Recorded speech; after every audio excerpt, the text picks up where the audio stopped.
Allez, salut tout le monde, salut les feignasses.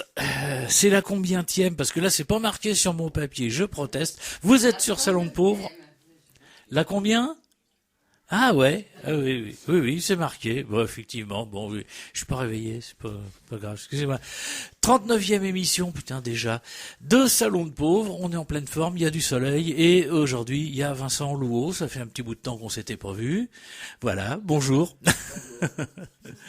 Et on va parler de plein de choses. On vous donnera pas le détail tout de suite. Vous verrez bien en cours d'émission. On va parler du plan pauvreté. On va parler du RUA. On va parler de tout ce qui nous attend. Enfin, on sait pas trop pour l'instant. Et bon, on vous dira tout ça. Entre-temps, juste un petit mot. Pour vous dire que j'ai pas les chiffres, mais il y a des nouveaux adhérents. Oui, on est rendu à 265 adhérents. Ah, quand même, Oui, quand même, oui, 265. On a dit quand qu'on même. allait jusqu'à 300. C'est bien, on est plus nombreux que les députés En Marche. Bon, oui, ben, mais c'est très bien, Marie-Thérèse. Il s'est passé quelque chose de particulier sur Facebook? À part les annonces et puis non, rien de particulier. Ah oui, ça on a vu. Il y a beaucoup une offre d'annonces. d'emploi où tu as mis un petit truc sur Je sais le plus. vignoble.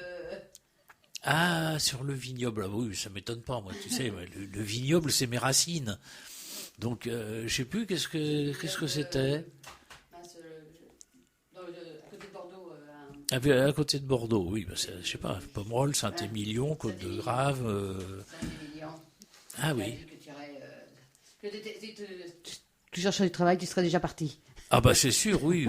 Aller faire les vendanges à Saint-Émilion, en plus, ça fait partie des grands souvenirs, ça. Et mais bon, vous n'avez pas besoin de vous déplacer si loin. De toute façon, il y a la possibilité de faire les vendanges beaucoup plus près d'ici, et dans des conditions hyper sympas aussi. Enfin, ça dépend chez qui vous tombez. Mais oui, on vous donnera des adresses sur Facebook. On en connaît. Bon, eh ben écoutez, donc déjà la 39e, j'en reviens pas. Voilà, alors c'est une émission un peu spéciale. Je vous explique que la dernière fois qu'on avait reçu Vincent Louot, on avait commencé à parler d'un truc, on devait parler notamment du plan pauvreté, et voilà, on n'en a pas parlé du tout, quasiment. Et donc, on va essayer déjà de rattraper le coup. Et donc, on va commencer tout de suite par ça. Donc, le gouvernement organise depuis 1 an la mise en place du plan pauvreté en partenariat avec les collectivités locales. Une convention a été signée en janvier 2019 entre l'État et le département d'Indre-et-Loire. Alors, première question, donc, quels sont les objectifs de cette convention ? Alors, merci déjà pour votre accueil. C'est vrai que la dernière fois, on avait été trop rapidement sur certains sujets, donc je vous remercie pour cette invitation. Le plan pauvreté au niveau national, en fait, il se base sur cinq engagements qui sont l'égalité des chances de toute la population, le droit des enfants, parce que l'État estime que le droit des enfants n'est pas égalitaire, surtout suivant les départements, avoir un vrai parcours de formation, parce que l'accès à la formation n'est pas satisfaisante, des droits accessibles et équitables pour toute la population, et le cinquième engagement, c'est l'accompagnement vers un emploi. Donc nous, pour le département d'Indre-et-Loire, quand l'État nous a proposé cette contractualisation, alors le président Pommier n'est pas forcément favorable aux contractualisations de l'État, parce que la première année, vous savez, c'est la première année de contractualisation. Souvent, ils ont besoin de nous pour faire passer leur message politique. Et après, souvent, la contractualisation peut se retourner un peu contre nous parce qu'on en rajoute toujours. On refait tout le temps un contrat d'année en année et l'État peut facilement rajouter certaines choses obligatoires, en fait. Donc, nous, on n'est pas très chaud sur le fait de contractualiser sur tous les sujets qui concernent le département, parce qu'on a des contractualisations sur l'enfance, sur l'insertion. On a la fameuse contractualisation de Cahors qui empêche toutes les dépenses publiques au-dessus de 1,2%. Après, on a des amendes. Donc, cette contractualisation, on a été dedans parce que déjà, on souhaitait travailler sur l'insertion et sur la problématique du retour à l'emploi global des bénéficiaires du RSA, qui sont des demandeurs d'emploi normaux, mais avec plus de difficultés parce qu'ils ont été plus longtemps au chômage, donc bien sûr, ils ont une problématique qui est souvent plus complexe.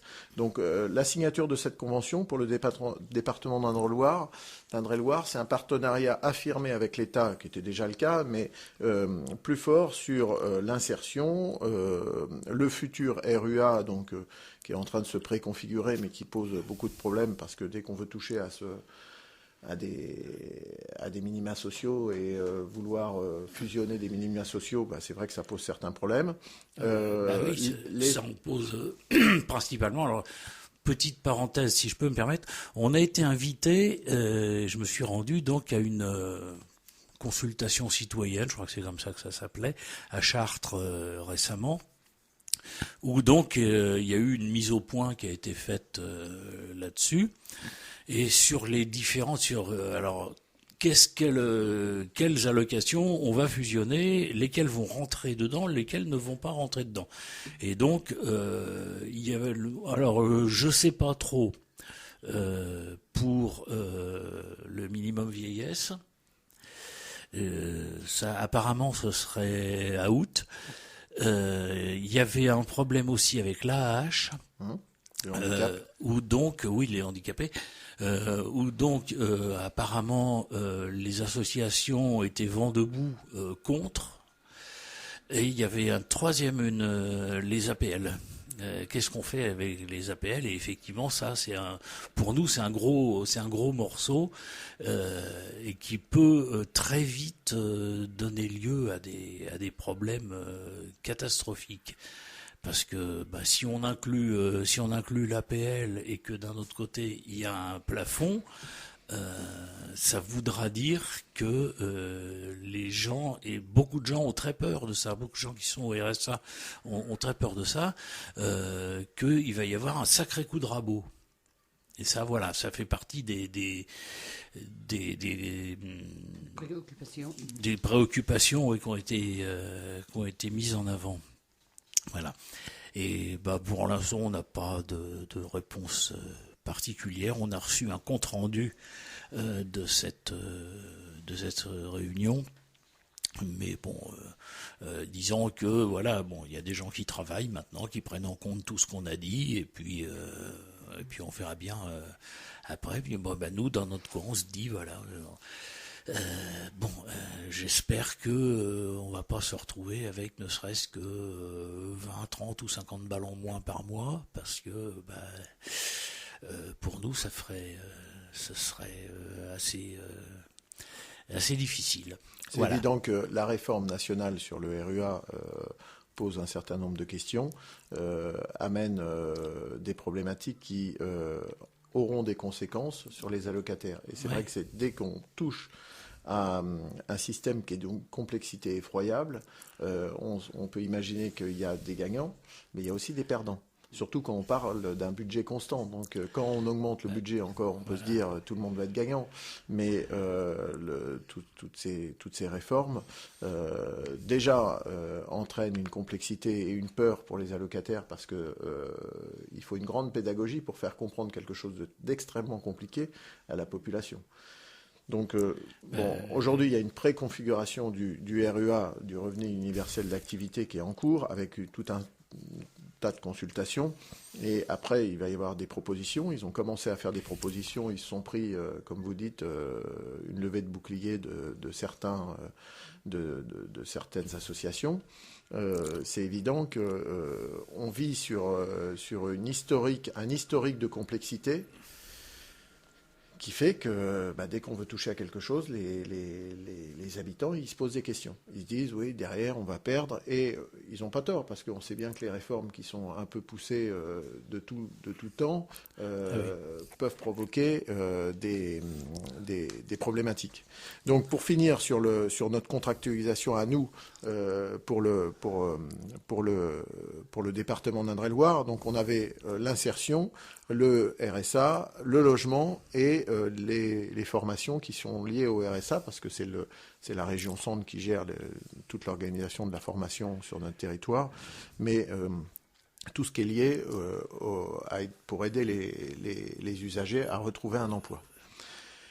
Nous, le département d'Indre-et-Loire, dans cette contractualisation, on a fait une série d'engagements. On s'est engagé à éviter que les enfants qui sont placés à l'aide sociale à l'enfance à 18 ans sont un peu mis dehors du système. Donc on va les accompagner un peu plus pour éviter qu'à 18 ans sèchement on leur dise il faut trouver, vous êtes adulte donc vous partez. Imaginez vos enfants leur dire stop c'est fini, vous sortez Oui, c'est arrivé à quelqu'un de proche. Voilà, donc ça nous on y faisait déjà attention, mais là comme l'État veut renforcer la réflexion là-dessus, on réfléchit beaucoup plus sur un parcours beaucoup plus long.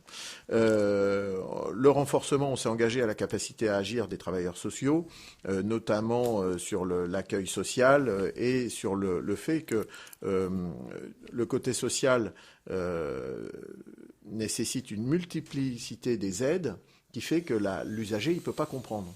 Donc l'idée, c'est que le travailleur social puisse définir un parcours avec la personne. C'est-à-dire, c'est pas la personne qui va dire « Ah, au fait, est-ce qu'il n'y a pas une aide pour ci, ça, ça ?» Il explique une problématique et les travailleurs sociaux vont agglomérer toutes les aides qui sont possibles, en essayant de ne pas en oublier, pour que l'usager soit mieux pris en charge. Ça, c'est l'engagement. Et le dernier engagement, c'était la réflexion de l'État sur le parcours d'insertion, sur le service public à l'insertion, c'est-à-dire que le gouvernement, le président Macron a souhaité faire un service public à l'insertion. Donc, sous un grand terme, on part d'une logique où il y a plusieurs opérateurs qui travaillent sur l'insertion. C'est qu'il y a une politique globale qui chapeaute tout ça et qui soit mieux coordonnée. L'idée, c'est que l'accompagnement soit mieux organisé pour les bénéficiaires du RSA.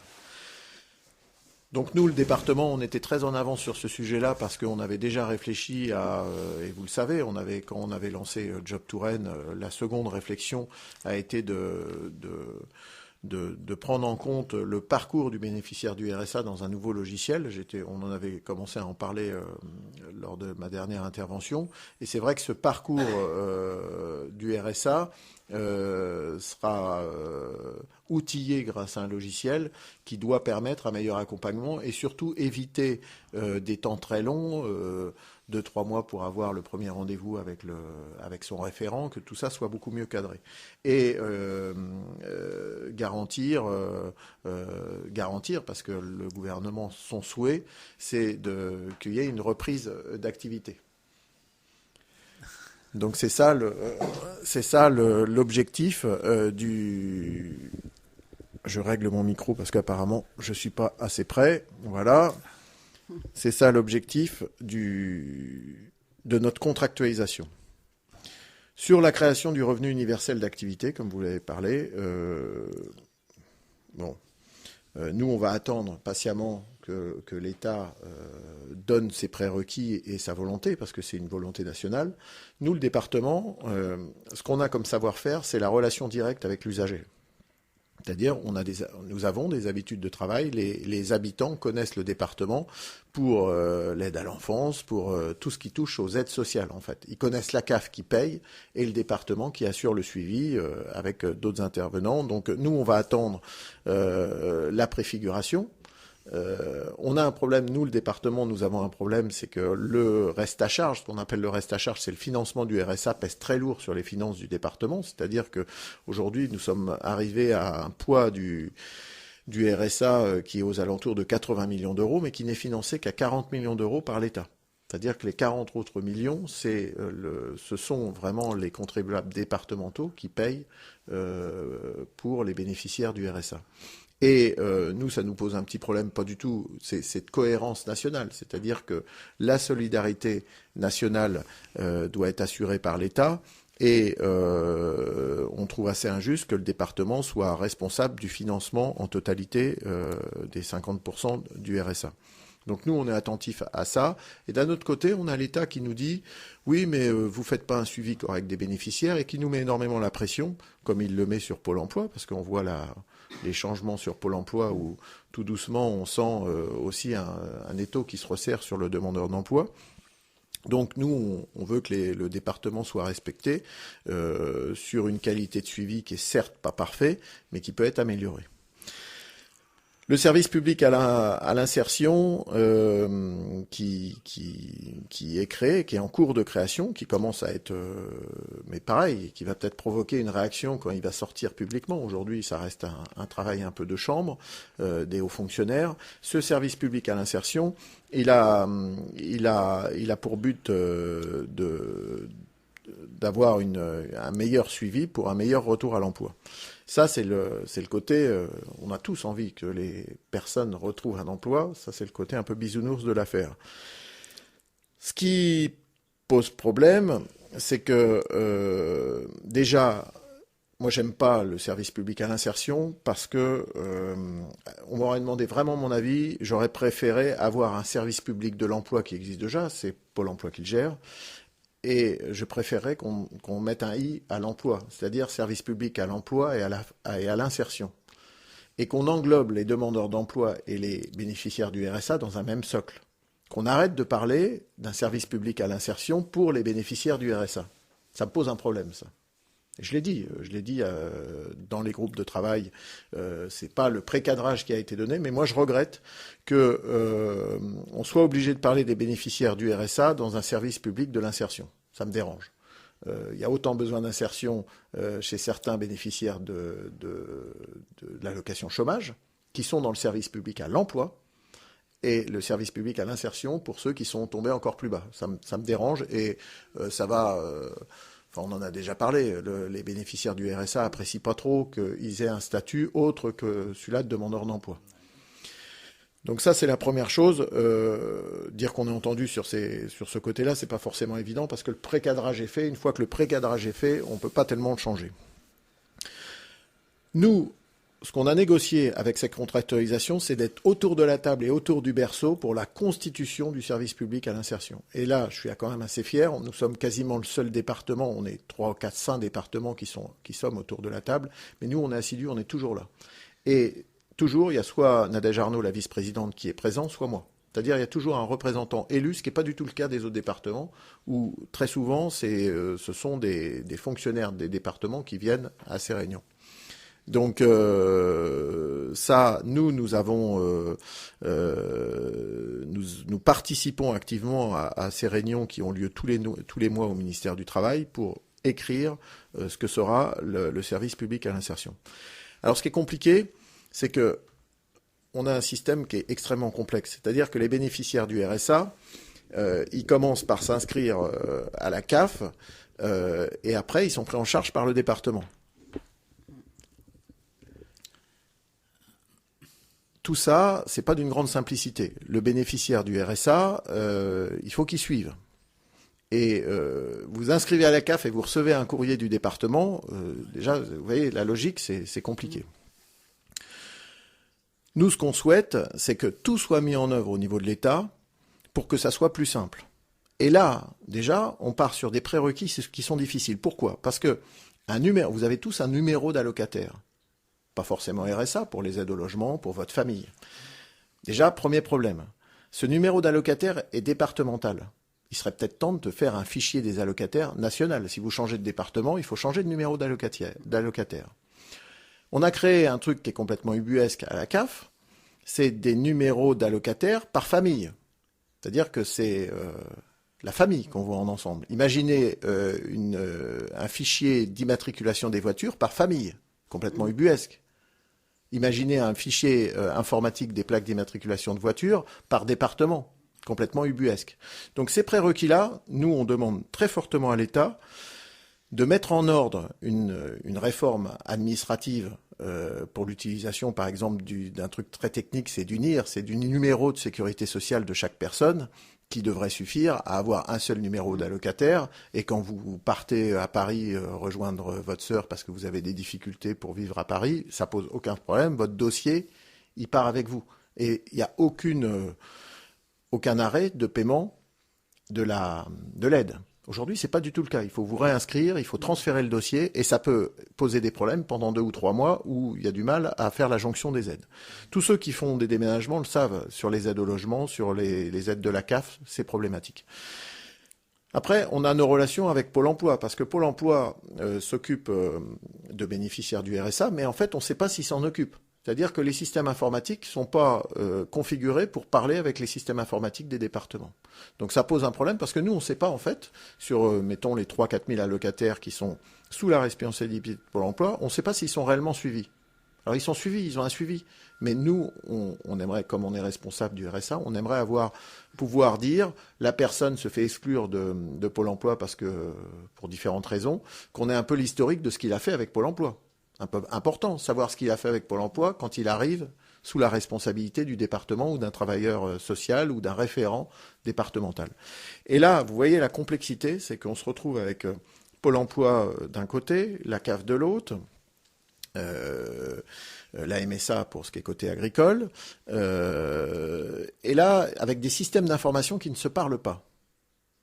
Donc nous, ce qu'on a souhaité, c'est que quand on a mis en œuvre, quand on a conçu Parcours RSA pour le département d'Indre-et-Loire, on a fait un prérequis départemental, c'était la volonté du président Pommier de faire simple, c'est-à-dire qu'il voulait partir d'un schéma simple, c'est-à-dire qu'on a créé ce qu'on appelle aujourd'hui le dossier unique à la personne. C'est quoi un dossier unique à la personne? C'est que sur les 3 grandes thématiques que sont l'insertion, l'enfance et l'action sociale, on est un seul dossier numérique, avec 3 branches. Et on a constitué la première branche qui est le parcours d'insertion, parcours RSA, la deuxième branche qui est en cours de constitution, qui est le parcours action sociale, et on finira dans un an par la dernière branche qui sera le parcours enfance.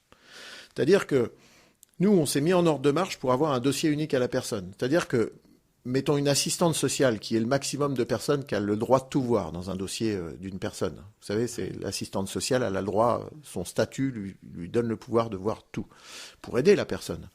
Elle pourra voir votre situation dans le département d'Indre-et-Loire sur l'insertion, sur l'enfance et sur l'action sociale. Donc vous imaginez la plus-value pour la personne. C'est-à-dire que si vous demandez une aide, vous la proposera pas. Elle pourra vous en donner une parce qu'elle verra que ça aura été oublié dans le parcours. Elle verra tout. Donc on a une plus-value pour l'usager. Tout est conçu pour que les personnes en difficulté aient la réponse la plus rapide et la plus adaptée. La plus adaptée. C'est très important. Donc Parcours RSA, quand nous l'avons créé, nous avons créé Parcours RSA sur une solution informatique qui était préexistante, qui était liée aux missions locales, qui était un peu historique. Nous, nos logiciels, ils ont plus de 25 ans, donc vous imaginez, des logiciels qui ont une vingtaine d'années, c'est compliqué. Parcours RSA a été reconstruit totalement avec une société informatique qui s'appelle Worldline. Et cette solution informatique, on l'a tellement travaillé qu'on l'a présenté au ministre, on l'a présenté aux fonctionnaires, et ils se sont dit, en fait, c'est ça qu'il faut pour aider les bénéficiaires du RSA à avoir un meilleur suivi. Et donc, on a négocié avec l'État pour que les autres départements puissent récupérer ce logiciel-là et l'adapter à chaque département. Ce qui est quand même déjà une grande victoire pour le département d'Indre-et-Loire, c'est-à-dire qu'on a créé le standard. Comme on avait 1 an et demi, 2 ans d'avance, on a réussi à apporter une solution toute préconçue que n'avait pas l'État. Donc là, vous voyez, le département d'Indre-et-Loire n'a pas à rougir de sa position. On a été précurseur, on l'a présenté, et aujourd'hui, il va être adapté pour l'ensemble, enfin potentiellement l'ensemble de la France. Et moi, ce que je souhaite, et je l'ai dit plusieurs fois au ministère, c'est que le dossier unique à la personne devienne une norme française. C'est-à-dire qu'on arrête les tuyaux d'orgue pour les allocataires et que les personnes se parlent. Et que les systèmes informatiques se parlent. Pas pour fliquer les gens, mais pour donner une réponse adéquate. Vous savez, éviter de redonner 3 fois le même papier. Alors, on vous le dit, dites-le nous une fois, mais ça fait rigoler tout le monde, dites-le nous une fois. Parce qu'on sait bien que ça marche pas dans la vraie vie. Le dites-le nous une fois dans la prestation sociale, ça marche pas. Donc aujourd'hui, on en est là. Le logiciel, il sera mis en place au 1er avril dans le département d'Indre-et-Loire. Nous sommes en train de faire tout le plan de formation des référents, des grosso modo 300 personnes qui sont en contact avec les bénéficiaires du RSA. On fait les formations, c'est quelque chose de sérieux. Nos salariés et nos référents sont très motivés parce que le logiciel est vraiment bien conçu. C'est un logiciel qui permettra à terme d'avoir tous les plans de formation de la région dans WeFormation, la plateforme nationale WeFormation, c'est-à-dire qu'on pourra prescrire une formation et savoir s'il y a des places de libre tout de suite avec la locataire. Donc vous voyez le gain, c'est-à-dire que la personne, pendant son rendez-vous, aura des réponses. Très important. Et nous, on estime que le meilleur suivi des bénéficiaires du RSA permettra un retour à l'emploi plus dynamique. Parce que vous savez, je l'ai déjà dit, mais ce qu'il ne faut pas, c'est que les personnes... c'est vous, ça, hein, ouais. C'est pas moi. Il faut que les personnes... Désolé. Il faut que les personnes restent le moins longtemps au RSA. C'est jamais un plaisir. On dit les gens veulent rien faire, ils veulent... Non, tout ça, c'est beaucoup plus complexe que ça.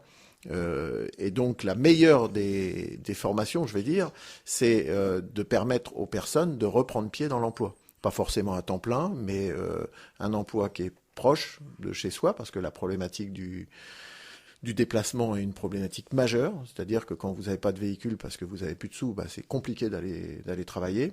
La problématique des gardes d'enfants, parce que vous êtes une femme seule, garder les enfants, c'est compliqué.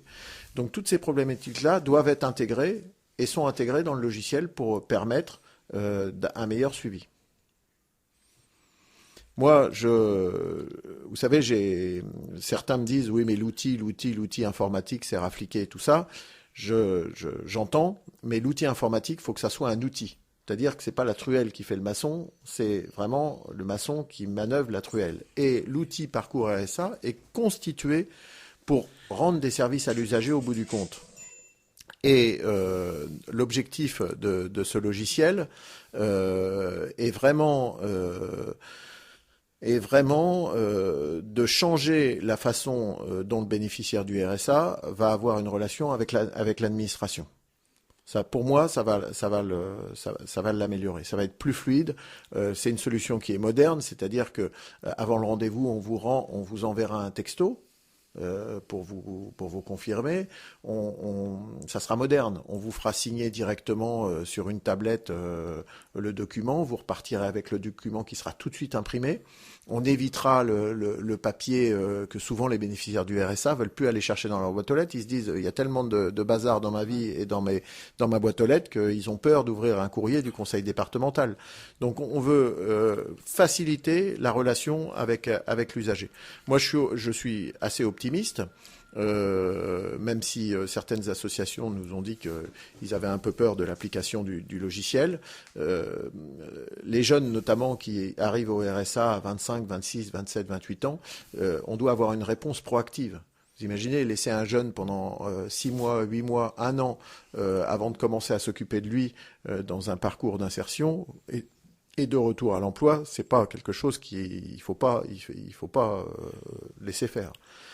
D'un autre côté, on a défendu au niveau national quelque chose qui est fait que quasiment dans le seul département d'Indre-et-Loire, et ça je vous en avais déjà parlé, c'est l'exonération de suivi pour les personnes qui nécessitent pas de suivi. Et c'est pas pour laisser des gens de côté, mais par exemple, j'ai rencontré plusieurs fois des personnes qui sont juste avant la retraite, 3, 4, 5 ans, qui sont bénévoles dans des associations et me disent « mais foutez-moi la paix avec vos conneries, moi j'ai une vie qui est calée dans le monde associatif, j'ai pas envie de retrouver un emploi parce que plus personne veut de moi, faut être réaliste, à 57 ans c'est compliqué ». Ces personnes-là, si on considère qu'on doit un peu leur foutre la paix, on les exonère de suivi. Aujourd'hui, on a 10% des bénéficiaires, entre 8 et 10% des bénéficiaires du RSA qui ont une exonération de suivi de RSA. Soit c'est des gens qui sont complètement autonomes, qui vont sur Internet, qui se débrouillent eux-mêmes. Donc vous savez, voir un référent tous les 3 mois pour dire alors qu'est-ce que vous faites et puis ça sert à rien. On a des personnes qui ont fait des choix de vie, et ça je l'ai déjà dit et je l'assume un peu politiquement, qui ont fait des choix de vie, notamment les populations sans domicile fixe, qui sont dans une marginalité qui est telle que c'est pas leur rendre service que de les contraindre à venir à des rendez-vous fixes parce qu'ils viennent pas, et après ça lance une procédure de contrôle et une procédure de sanction. On va pas sanctionner des gens qui ont fait des choix de vie. Le tout, c'est que on donne pas cette exonération sans en avoir parlé aux personnes déjà. Première chose, c'est un choix co-décidé, c'est-à-dire que l'allocataire est d'accord pour avoir une exonération et à n'importe quel moment, il peut revenir pour dire non mais tout compte fait, j'ai réfléchi, je veux réessayer parce que j'ai une idée en tête et j'ai une vraie envie. Et là, à n'importe quel moment, il peut reprendre le statut normal sous référent avec un suivi beaucoup plus approfondi. Donc, moi, je crois pas du tout en l'obligation des gens de travailler. Ça marche pas. On va pas forcer les gens à tailler des haies parce qu'ils aiment le jardinage, par exemple. On va pas forcer les gens à devenir peintres parce qu'ils aiment la décoration de l'intérieur de leur maison. Il faut que les personnes aient des envies et envie de retrouver un métier, et on en voit plein. Moi, j'ai des jeunes qui me disent je veux être cariste. On avait rencontré en groupe ressources une jeune femme qui voulait être cariste et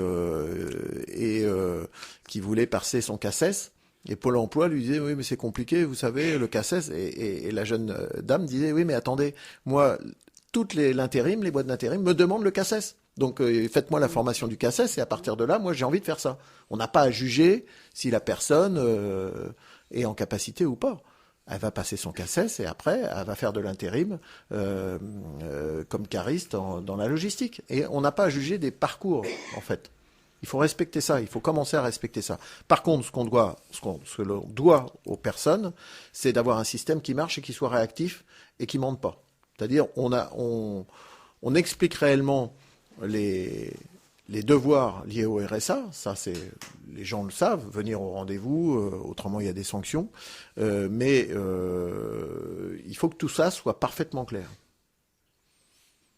Voilà pour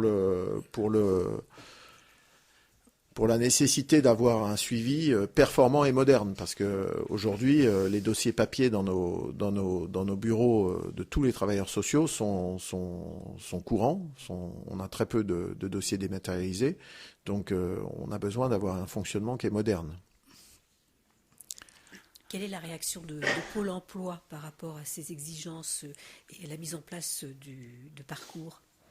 Alors Pôle emploi est très intéressé parce que Pôle emploi, il nous regarde. Au début, ils étaient un peu réticents. Et puis, ce qui est logique parce qu'on a une méthode un peu propre au département d'Indre-et-Loire. Aujourd'hui, Pôle emploi, et là, je remercie, si on peut remercier parfois les hauts fonctionnaires et le gouvernement de pousser au dialogue, c'est qu'aujourd'hui, la volonté du service public à l'insertion, c'est remettre tout le monde autour de la table et tout le monde se cause et tout le monde fait des efforts pour faire avancer la cause.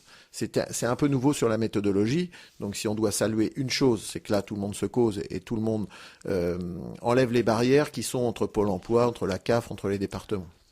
Mais ce qui est le rôle de l'État, en fait, c'est tout ce qu'on demande à un État fort et puissant, c'est que tout le monde se cause et que tout le monde arrête de se faire une guerre un peu institutionnelle dont personne, enfin les habitants, ils en ont rien à foutre de nos histoires de politique, rien à foutre de nos histoires d'administration, de savoir si c'est la CAF qui va plus diriger, si c'est Pôle emploi qui tient le manche.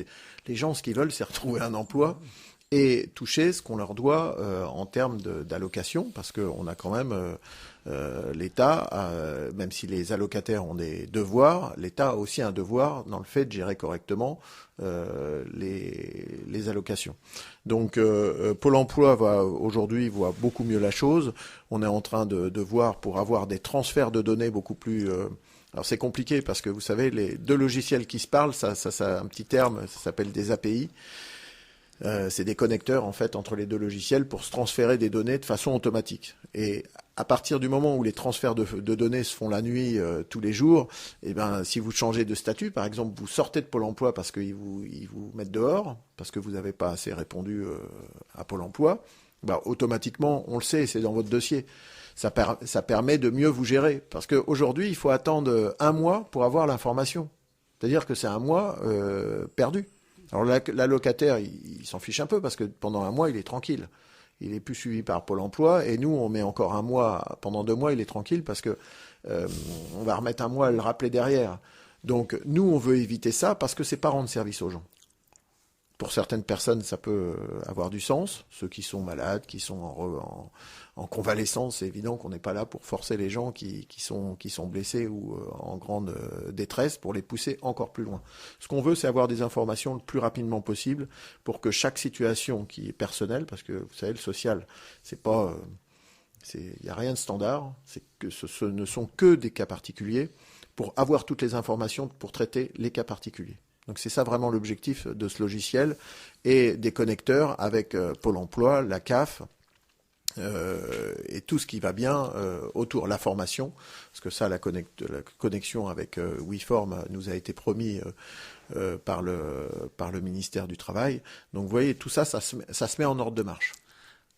Est-ce que vous pensez que ça va modifier le taux de non-recours parce qu'avec le RSA tel qu'il est actuellement, il y aurait, je crois, je ne sais plus si c'est quasiment 20 et quelques ou près de 30% de gens qui, théoriquement, y auraient droit et qui ne le réclament pas. Oui, alors, parce que le RSA, c'est basé sur des ressources. Et dès que vous êtes en dessous d'un certain seuil, vous avez le droit à 100% du RSA. Et dès que vous dépassez, c'est dégressif. C'est pour ça que c'est un revenu d'activité, de solidarité active. C'est-à-dire qu'on a beaucoup de gens qui pourraient avoir 20, 30, 40, 50 euros de RSA qu'ils ne demandent pas, ou 100 euros. C'est pas un non-recours de la totalité du RSA. Ça arrive, parce qu'il y a certaines personnes, moi j'ai rencontré, qui m'ont dit jamais je demanderai le RSA, je l'ai jamais demandé parce que j'ai ma fierté, parce que j'ai... Donc ça, ce non-recours-là est très marginal. Par contre, le non-recours d'un morceau de RSA existe. Et c'est tout l'esprit du RUA, c'est de rendre automatique toute l'activation de ce revenu universel. C'est-à-dire que aujourd'hui, vous toucheriez le RUA de façon automatique, sans déclaration. Ce qui est une autre approche. C'est-à-dire que l'État calculerait pour vous et vous donnerait accès au RUA. Vous voyez ce que je veux dire ? C'est plus une demande. Sur le RUA, moi j'étais... pareil, je suis pas un responsable politique de poids, donc j'ai pas, on me demande pas mon avis. Mais le RUA, dans la négociation et du financement de Pôle emploi, des allocations chômage et même des retraites, si on avait voulu, on aurait pu imaginer un revenu universel qui prenait les 400 premiers euros de base quand vous êtes au chômage. Comme ça, vous auriez touché le RUA même au chômage. C'était une autre image. Vous voyez ce que je veux dire ? C'est-à-dire que, imaginez, vous travaillez toute votre vie, vous tombez au chômage, vous vous retrouvez au chômage. Eh bien, vous auriez eu 400 euros, ou 450, ou 480, ou 500 euros de RUA, et vos allocations chômage au-dessus. Et au fur et à mesure des ans, on vous enlève la dégressivité du chômage, et au bout de 2 ans, vous tombez au RUA. Mais vous l'avez eu depuis le début. Ça aurait eu du sens, parce que vous étiez bénéficiaire du RSA depuis le début. Ce qui change la donne en termes de vision. Et surtout, vous enlevez le financement lié aux cotisations des employés, mais il fallait faire tourner les ordinateurs et on aurait eu une réponse. Mais ça aurait été une potentialité. Et c'est-à-dire que vous auriez touché le RSA depuis le début de votre chômage. C'était une autre image. C'est-à-dire que le parachute était déjà activé. Parce que là, aujourd'hui, vous touchez pleinement le chômage, et à la fin, vous tombez à zéro, et quand vous êtes tombé complètement en bas, et que vous êtes chômeur non indemnisé, eh bien, il faut que vous demandiez le RSA. Et le législateur, enfin Macron, a voulu que ça soit automatique. Moi, j'aurais été plus loin, j'aurais mis ça depuis le début du chômage. D'accord. Concernant les formations, en fait, il y a eu une réforme concernant justement l'accès aux formations, qui n'est plus compté en nombre d'heures, mais plutôt suivant le montant des formations, et auquel chaque personne aurait droit en fonction de son ancienneté dans l'entreprise, etc. Qu'en est-il pour les gens qui sont chômeurs depuis longtemps, et notamment les bénéficiaires du RSA ? Alors, l'accès aux formations, c'est un droit qui a été mis universel. Donc là, chacun a son crédit formation, je vais dire, qui fait part de ses cotisations. Si la personne n'a pas de cotisation, il a accès justement via l'insertion au panel de formation. Et c'est ça, le droit à la formation, c'est un droit. Que vous soyez inscrit ou pas à Pôle emploi. C'est-à-dire que les formations, c'est pas juste pour les demandeurs d'emploi. Les gens ne le savent pas, mais c'est un droit universel, le droit à la formation. Vous n'avez pas besoin d'être inscrit à Pôle emploi pour avoir droit à une formation. Les ministres nous l'ont redit vendredi dernier. C'est pas vieux. Ils l'ont redit fermement.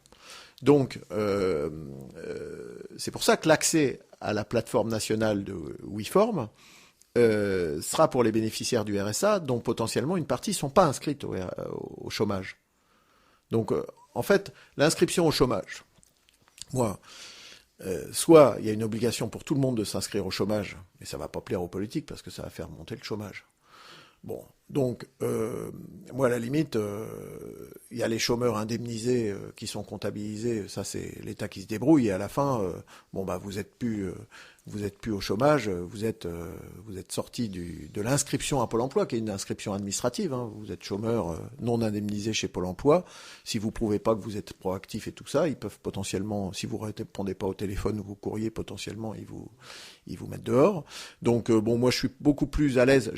Il y a 4-5 ans, j'étais plus dur. Je voulais que tout le monde soit inscrit à Pôle emploi parce que je trouvais ça plus loyal dans le traitement de la donnée par rapport à l'emploi. Force est de constater que, apparemment, ce qu'ils veulent, c'est sortir des chiffrages de Pôle emploi d'un certain nombre de personnes, notamment avec la dernière réforme sur la durée de cotisation pour activer le chômage. Potentiellement, ça va faire un afflux vers le RSA qui n'a pas été quantifié. C'est-à-dire que l'État modifie la durée et le nombre de jours qu'il faut pour activer l'indemnisation des chômeurs, mais il ne nous a pas dit combien de personnes allaient se retrouver au RSA parce qu'ils n'allaient pas toucher le chômage. Ils nous ont pas dit que ça allait engendrer 200 000 personnes, 300 000 personnes au niveau national. Donc ça, c'est les grandes bidouilles un peu nationales. Nous, on le regrette. Aujourd'hui, nous, on constate juste une chose, c'est que le nombre de bénéficiaires, même s'il monte pas, il montait plus là. Depuis 2 ans, on avait plus de hausse, plutôt une légère baisse en nombre d'allocataires. Il va repartir à la hausse parce que Pôle emploi a modifié ses critères. Et nous, vous savez, le RSA, j'ai déjà dit, c'est le dernier parachute, c'est le dernier truc où les gens, après, ils n'ont plus rien, quoi. Donc, le fait d'être inscrit ou pas chez Pôle emploi aujourd'hui ne me pose plus de problème. On doit avoir un seul traitement, c'est que les gens y retrouvent un emploi. On doit tout mettre en œuvre pour qu'ils retrouvent un emploi, qu'ils soient inscrits à Pôle emploi ou pas. Ça ne me pose plus de problème. Donc avec Pôle emploi, l'entente est cordiale. Après, on a des enjeux de logistique et des systèmes, ce qu'on appelle les systèmes d'information et les systèmes informatiques qui sont énormes. Est-ce que, justement, comme le département d'Indre-et-Loire est pilote, toute cette pensée autour de parcours, toute cette pensée autour de la mise en place du dossier unique, il faut aussi le faire savoir aux personnes. Et est-ce qu'il y a une campagne d'information, de façon à toucher les gens pour qu'ils puissent profiter du système ? Oui, mais le problème, c'est que, vous savez, les habitants et les usagers et les gens, ils utilisent des systèmes qu'on met en place. Donc il faut pas les faire rêver les gens, dire on va inventer la poudre, il faut attendre 3 ans que tout ça soit en ordre. Ce qu'il faut, c'est se mettre en ordre de marche rapidement, nous les politiques et surtout les administrations, pour que ça se fasse. Et que moi j'aime pas trop la politique de la communication où on vend la mariée avant de l'avoir vue.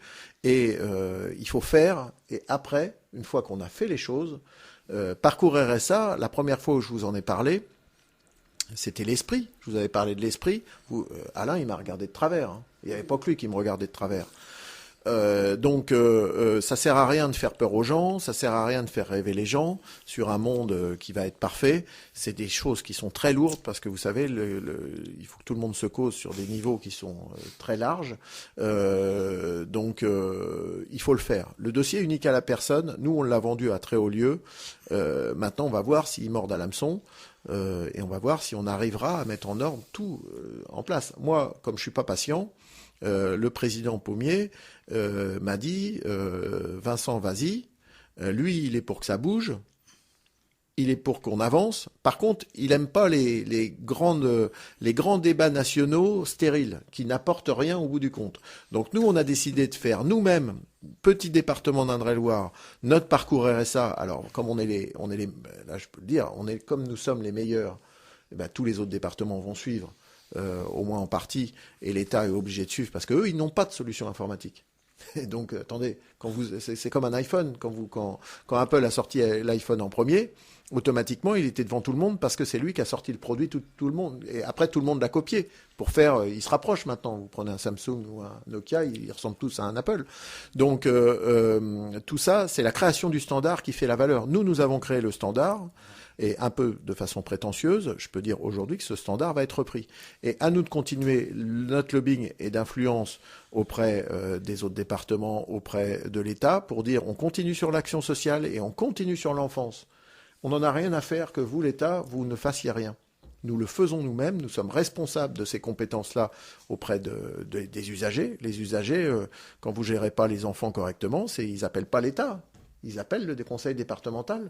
Quand les handicapés ont un problème avec la MDPH, ils appellent la MDPH, le conseil départemental. Ils n'appellent pas la préfète. Donc nous gérons nos affaires pour rendre le meilleur service à l'usager. Même s'il doit y avoir qu'un seul département qui a le dossier unique à la personne sur le social, on sera le seul. Mais au moins, on rendra un service de qualité aux habitants de ce département. C'est intéressant de le faire savoir, c'est important quand même parce que tous les citoyens du département ne sont pas dans les circonstances de toucher le RSA ou d'avoir besoin de l'aide sociale d'une manière ou d'une autre, mais justement c'est une dynamique qu'il faut faire connaître, donc c'est une chose positive. Ben oui, c'est positif. Après, nous, on communique. Alors, on travaille beaucoup avec Jean-Gérard Pommier. On travaille beaucoup les dossiers. Nous sommes beaucoup impliqués avec les ministères, sur beaucoup de sujets. Il y a énormément de travail. C'est vrai que la volonté du département, c'est plus faire que de faire savoir. C'est-à-dire que la surcommunication, pour nous intéresse pas. Le président, il est ferme là-dessus. On prouve qu'on est capable et après, on le fait savoir. Donc la première étape, c'est faire. C'est un chantier énorme. Faire parcours RSA, ça nous aura pris 2 ans. Faire parcours action sociale, on va mettre théoriquement, l'action sociale. Donc c'est de mémoire, c'est 45 000 aides données aux habitants du département d'Indre-et-Loire, 45 000 dossiers ou 50 000 dossiers par an, qui sont aujourd'hui sous format papier. Aujourd'hui, c'est parcours action sociale. L'enjeu, c'est le mettre en place pour début 2021. C'est-à-dire, c'est demain. On est en 2020, c'est demain. Et parcours enfance, nous sommes sur la préconfiguration du logiciel pour fin d'année 2020. Donc vous voyez, et je peux vous dire, c'est dur de faire des logiciels qui sont sur l'enfance, c'est extrêmement compliqué. Parce que l'enfance, on a les enfants qui sont... on a un tel panel, les enfants placés, les enfants accompagnés, les enfants étrangers, parce qu'on est responsable, nous sommes responsables des mineurs non accompagnés. Tout ça, c'est très complexe. Faire des logiciels là-dessus, c'est extrêmement complexe. Donc, nous avançons. La tâche est immense. L'avantage, c'est que comme on a fait parcours RSA, on a pris de l'expérience pour mener en œuvre des projets comme ça. Et là, force est de constater que les salariés et les employés du département se prennent au jeu. C'est-à-dire qu'aujourd'hui, ils sont fiers d'avoir monté parcours RSA, ils seront fiers, ils attendent parcours action sociale, et les travailleurs sociaux sur l'enfance, ils attendent parcours enfance. C'est-à-dire qu'aujourd'hui, on a créé une dynamique de la vertu de l'outil informatique. Pourquoi ? Parce que ils en ont marre d'avoir des dossiers papier. Vous savez, quand on aménage un étage dans nos locaux, on surveille la portance des plafonds pour qu'ils puissent tenir les armoires, le poids des armoires en papier. C'est pas pour tenir les bonhommes, c'est pour tenir le poids des armoires en papier, savoir si les plafonds vont pas s'effondrer. Donc la réalité, c'est que on fait tout en papier. Donc on a mis en œuvre une grande réforme au département d'Indre-et-Loire qui s'appelle la gestion électronique des documents, c'est-à-dire toujours basé sur le dossier unique à la personne. Vous avez monsieur Dupont-Alain, il aura dans la GED un dossier Dupont-Alain qui aura les images, parce que la gestion électronique des documents gère des images, où on aura ces papiers d'identité en photo qui serviront pour tout le monde du département, c'est-à-dire qu'on va créer l'efficience. Et si il change de domicile et qu'il amène un nouveau de justificatif, ça le changera pour tous les autres logiciels. C'est-à-dire que la base documentaire sera partagée. Donc vous imaginez la performance. Alors tout ça, il faut faire très attention parce que c'est des données personnelles. Donc on a la RGPD qui est le terme pour dire qu'il faut faire attention aux données. Donc on doit être en conformité avec la loi pour que les gens qui utilisent ces données-là, ça soit bien les bonnes personnes. Il y a des documents qui ont une durée de vie, c'est-à-dire qu'il y a des documents qui doivent disparaître au bout de 2 ans. Tout ça, c'est calibré et tout ça, c'est en ordre de marche. Tout ça, on est en conformité avec les RGPD et avec la durée de vie des documents. C'est-à-dire que tout ça, c'est en place et c'est mis en œuvre. La gestion électronique des documents est mise en œuvre en ce moment, direction par direction. Donc c'est des chantiers énormes pour que les habitants ils aient une réponse tout de suite à leurs problématiques, où qu'ils soient dans le département. Et si de Loges vous passez à Langeais, ça pose aucun problème au système. Votre dossier, instantanément, il sera arrivé à Langeais. Vous imaginez ? C'est aujourd'hui, il faut que... Et si la personne déménage sans le dire, dans l'action sociale, on recrée un dossier. Sauf s'il y a un travailleur social qui se dit « Ah mais... celui-là, je m'en souviens, j'ai vu le dossier passer, il est dans telle armoire, il était à Loches avant. » Oui, c'est ça le délire. Donc c'est un super projet. Moi, je suis très fier de mettre mon énergie là-dedans. C'est pas très sexy politiquement parce que, vous savez, c'est un travail de fourmi dans l'ombre et ça me rapportera sûrement pas une voix aux prochaines élections. Mais j'ai une très grande satisfaction à configurer des outils déjà pour les 2500, 3000 personnes qui travaillent au département et qui vont servir pour potentiellement déjà 15 000 bénéficiaires au RSA, 50 000 personnes allocataires d'une aide de la CAF. Donc tout ça, ça a du sens. Voilà. Pour moi, ça a du sens. Le président Pommier est très attaché qu'on ait beaucoup de travail là-dessus. Donc il met la pression pour qu'on avance sur ces dossiers-là. Alors voilà ce qui est fait au bénéfice à long terme, enfin, même à très court terme, puisque déjà 2020-2021, il y aura d'autres logiciels qui seront mis en place et ce dossier unique à la personne va être utile très concrètement à tous les citoyens en fait du département. Qu'en est-il du monde de l'entreprise comment réagissent et notamment avec l'existence de Job Touraine maintenant, de cet outil nouveau, le monde économique? Alors Job Touraine, quand on a lancé Job Touraine, c'était avant toutes ces grands chamboulements sur les logiciels purs du département. Job Touraine a été créé, alors maintenant on l'a lancé en 2017. Donc vous voyez, ça fera 3 ans en septembre. Job Touraine, il a été créé pourquoi ? Il a été créé pour mettre en relation les demandeurs d'emploi et les entreprises, basées sur le fait qu'on se partage des intérêts pour faire matcher les profils, mais surtout basé sur la géolocalisation. C'est-à-dire que sur Job Touraine, si vous cherchez un emploi autour de chez vous, vous allez voir tous les points de tous les emplois qu'il y a pour vous donner envie peut-être de dire bah oui, tout compte fait, il y a la boulangerie du coin qui a personne pendant 4 mois parce qu'il y a un congé de maternité, ça vous donne envie de... Si vous avez qu'une mobilette, vous pouvez faire 1 kilomètre en mobilette, mais vous faites pas 30 kilomètres en mobilette. Donc c'est pour rapprocher en fait les demandeurs d'emploi et le monde de l'entreprise. Et ça marche parce qu'aujourd'hui, on a plus de 10 000, presque 11 000 ou 12 000 inscrits sur Job Touraine, sur la plateforme. Alors, nous, on n'a pas voulu faire de différence entre bénéficiaires du RSA et demandeurs d'emploi. On connaît que des demandeurs d'emploi.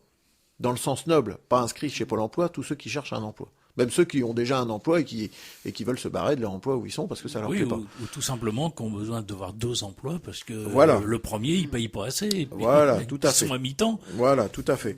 Donc, aujourd'hui, on a 12 000 inscrits. On a presque 4 000 offres d'emploi qui sont publiées de façon permanente sur Job Touraine.